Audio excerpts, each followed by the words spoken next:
Hi there, Greg Hessel, ReGeneration Resources. And today I want to talk to you about what I think is probably the most important facilitation skill, and that is coming up with a detailed agenda.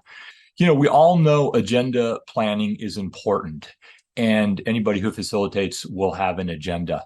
But as I've done this work for over 2 decades, most agenda items that I've seen are just a quick bulleted list. For example, a typical agenda item might be something like filling Greg's position. And when that kind of broad topic is a bulleted item on the agenda, people are going to respond in many different ways. So some people are going to say, wow, I didn't even know Greg was leaving. When did that happen?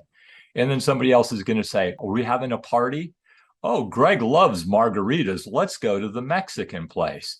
And somebody else might say, I don't even think I know Greg. What does he do anyway? So immediately you might have 4 tangents that are completely irrelevant to what you were hoping to talk about.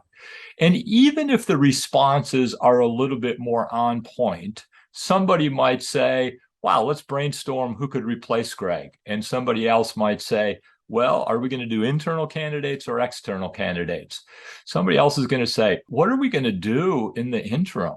Who's going to do Greg's work? And then somebody else might say, well, why is he leaving anyway? We should do an exit interview.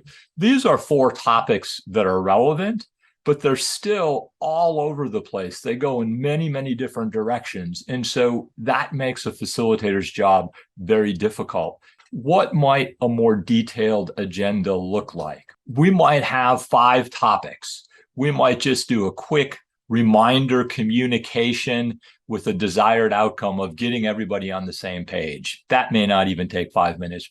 And then we might discuss and agree on interim roles. That might be highest on everybody's mind. How is this going to impact me? So let's talk about that first.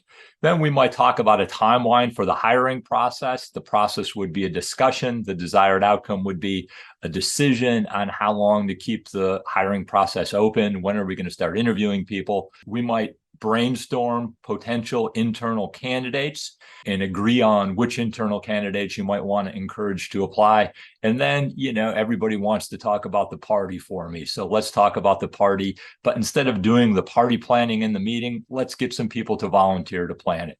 This kind of more detailed agenda certainly takes more time to plan, but it makes your job as a facilitator so much easier, and it makes your meetings so much more efficient. I hope this is useful. Good luck facilitating. I'll have more for you real soon. Thanks.